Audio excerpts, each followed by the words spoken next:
Everything on the earth has a purpose, every disease a herb to cure it, and every person a mission. This is an Indian theory of existence. And with that in mind, I wanted to say hello, my name is Marco Trigueros, and I wanted to share with you the issue that I'm most interested about.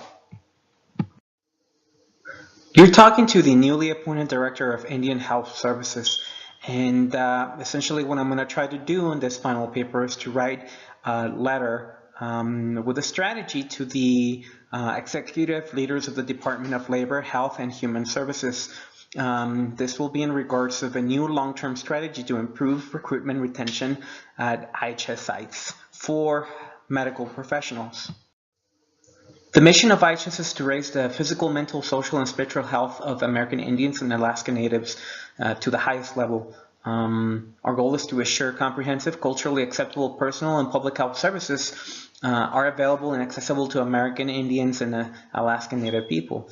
Our foundation is to uphold the federal government's obligation to promote healthy people, communities, and cultures, and to honor and protect the inherent sovereign rights of tribes.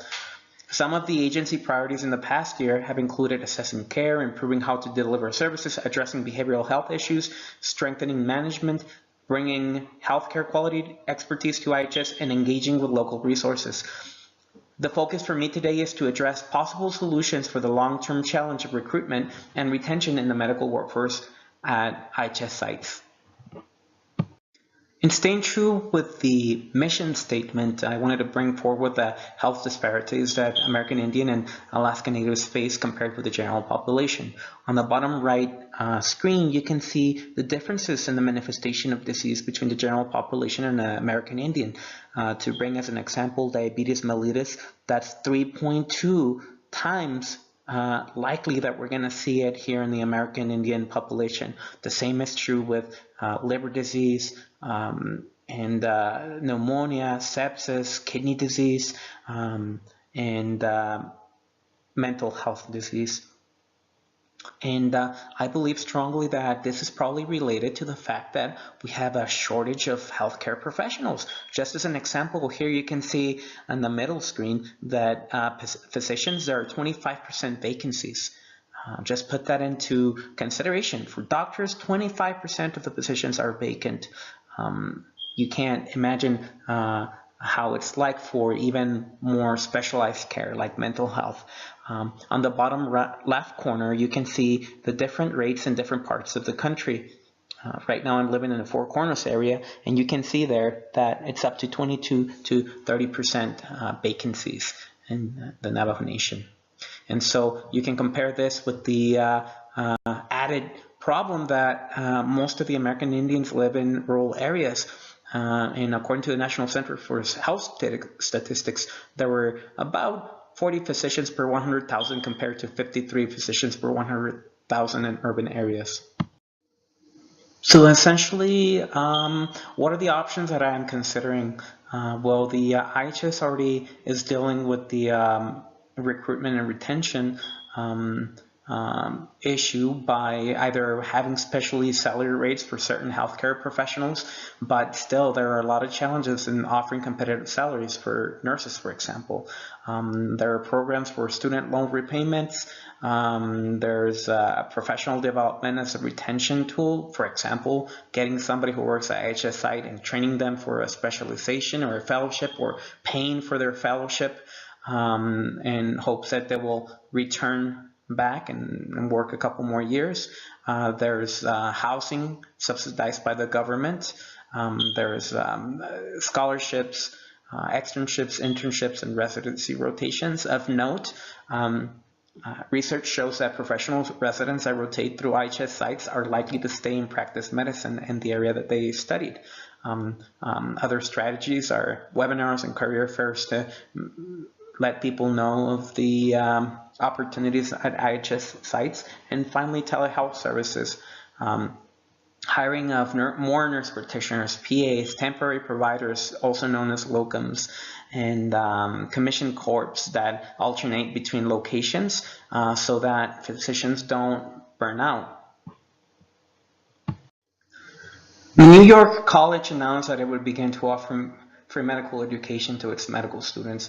And I believe that more colleges are gonna follow with that novel approach. And I think it's a great opportunity for us to kind of like collaborate with these educational institutions that want to offer free tuition, and right from the get-go, making an agreement where we can recruit the professional in training. Imagine getting the professional student before they already made commitments after their training, free tuition for them so that they can come and work at IHS sites. I think that if we make this approach, the cost is probably going to be lower than paying off their loans after the interest. We can probably retain physicians for a longer period of times. Instead of saying we will keep you for a couple years, maybe we can say we'll pay your tuition but work with us for 5 years.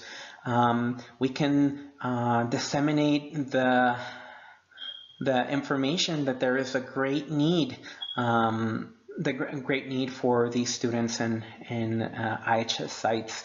And we can even try to work to tailor their experience so that as their student or resident, they become more and more exposed to IHS sites. I think that a good strategy could also be to, for example, get the student after a year of training and commit them to a higher cost. You know, and I say after a year of training because usually after a year, the directors, the educational directors already get to know the students and they realize that these can be humane students, and so we can also get the right professional to work at the right area. Obviously, recruiting professionals early in their career is going to have great ramifications in the future for the areas of need. It's going to impact many people, as you remember the data from the slide before, because the biggest problem is that there are a lot of vacancy spots. And so I think that this could be a thing where politically both sides of the spectrum can agree with that, and I say that because the patients are from both spectrums of the political parties, and so we could definitely gain a lot of support by using what we already have and just making a collaboration between educational institutions and between IHS. And so I believe that the American Indian reservations are going to be receptive to this. For example, the University of Arizona made a new scholarship for Navajo students, and the Navajo Nation was very happy to hear that, you know, these programs were started, were developed, and so we can also have the opportunity to collaborate and gain the support of many organizations like the American Physician Association or the National Rural Health Association. And so the only place where I can see resistance could be from the economic powers who might lose business and loan programs and interest rates. But in the end, I think that the taxpayers could save a whole lot of money if they know that they're going to be paying without interest just tuition. And so I believe that essentially this is what I will be writing about, will be a letter to the Department of Labor, Health and Human Services to essentially talk about creating a strategy with educational institutions that train students in the medical field, to talk about the possibility of co-sponsoring students, free tuition, ride the wave of the free tuition with a higher purpose. I can only foresee that should there be difficulties, then maybe we have to go through the Congress and the Senate to try to come up with a bill that can address these issues at the national level. Currently, there is no legislation that addresses this need, and so In conclusion, thank you very much for listening.